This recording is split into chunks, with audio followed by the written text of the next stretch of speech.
So a couple weeks ago, I got to try out a new chunk of Wolfenstein 2, the New Colossus. It's a portion of the game that's set in the ruins of New Orleans. So in the mission that I played, you're on your way to meet Horton Boone, who's this socialist revolutionary who you're trying to get to sign up with your resistance movement. So it's a pretty standard Wolfenstein mission. You're going through the city, you're blowing things up, you're hiding behind things, you're shooting two guns at the same time. So when BJ finally meets up with Horton Boone, they chat for a second, and then the game launches into this cutscene that was so cool that it took me like a full 2 minutes to realize I was just sitting there with my mouth hanging open.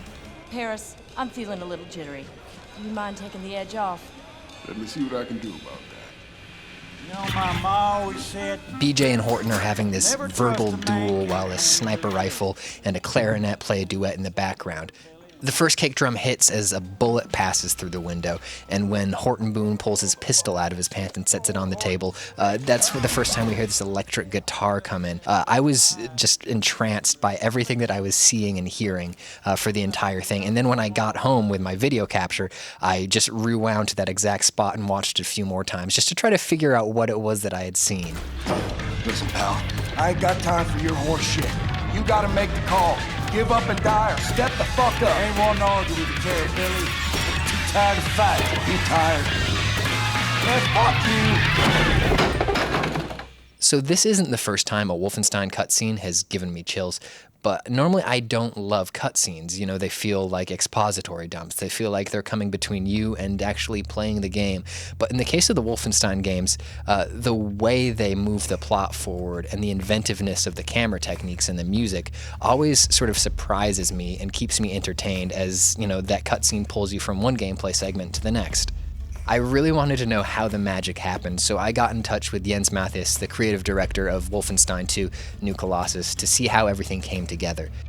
I had 4 dreams when I was a kid. I wanted to be a diver, I wanted to be an astronaut, I wanted to be a movie director or a game developer. That's all I ever wanted to be in life.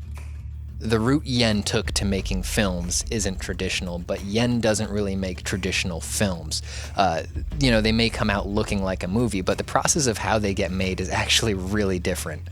Early on, we sort of sketch out the major narrative of the whole game. So we have a clear picture of how everything fits together, and so we finalize a chunk, and then that gets broken down into some kind of shooting script. From there, Machine Games works with the director in California to cast and coordinate the motion capture sessions.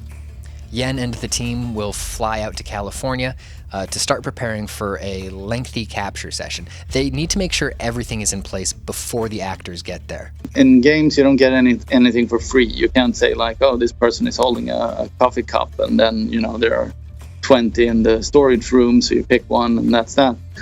In games, you kind of have to decide exactly what kind of cup, its dimensions, and all of that ahead of time.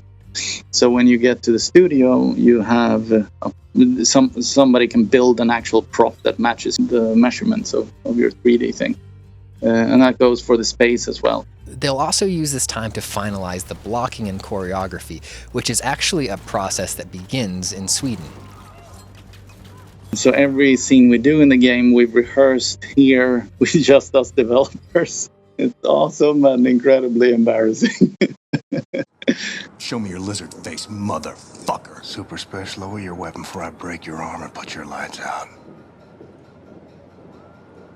I knew it was you, Terror Billy. I was just fucking with you. Come on, follow me. So over the next couple weeks, the actors will perform their parts wearing mocap suits and facial capture cameras. And at this point, Yen doesn't even know how he's going to shoot the scene. He's just focused on getting the best possible performance from his actors. And the actors perform their scenes in extremely long takes. This scene is one take from here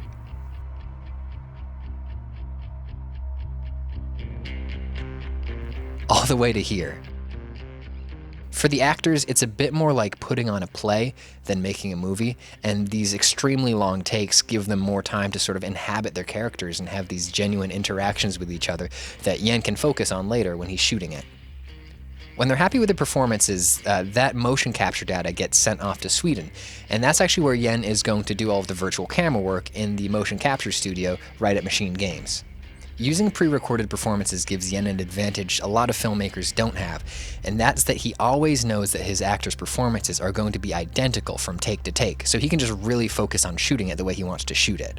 And shooting this way also lets him eliminate physical barriers. Since he's using a motion-tracked camera and his actors in the set aren't actually there, he can go wherever he wants, like this shot right here where he passes directly through a table. So then you can really explore a lot what kind of shots you want to do. And the way we like to, sort of our approach to it is like, if you had infinite amount of time and budget, like how would you shoot stuff? Going out in a blaze of glory, hallelujah! So once the timing of the scene is locked, it goes off to be scored.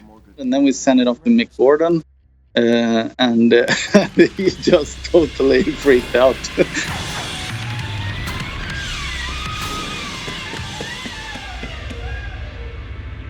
They showed me the scene, and I'm always just head over heels for everything that Machine Games do with cutscenes. I mean, everything in general, but specifically their cutscenes are just amazing. It's a huge endeavor. It's a big scene that's trying to get a lot done, and between the gunfight and the political debate, the jazz man Paris Jack became the thing that could sort of make it a cohesive whole. And the moment we saw that clarinet player was there, it was like, okay, how can we link all of these things together? How can we ensure that the gunshots are landing on the beat, that the clarinet's playing in key with everything, that they're having this sort of political, conversational football match where one, it's an argument and throws it across the other presents a counter argument. And music became that thing that can kind of link those things all together. Like, even if you didn't understand the language that these characters are talking, I think you'd be able to tell exactly how each of them feels at any given moment based on the music. When you watch the scene back, you'll notice that the clarinet sneaks into the mix right when just about Paris Jack's about to appear in the background. And then as Paris Jack disappears from scene, that clarinet just starts to peter off, right? And he obviously is still in the background, but we don't hear that because we need to focus on the conversation. So there's a real sort of skill into trying to focus on like what element needs to become sort of front and center. So even when there's more clarinet, there's kind of less other musical instruments, and then when the clarinet disappears, the other musical instruments sneak back in. It gets quieter when the camera gets closer to the characters. When they get up and they get angry and things like that, the music might get louder and things as well. It's an important scene for the game, and it's a complicated scene. And I think the thing that I love about it is that every element of it, the score, the writing, the camera work, the editing, it's all working together to achieve the same goal. It's a story about people with differences coming together to do a thing that needs to be done.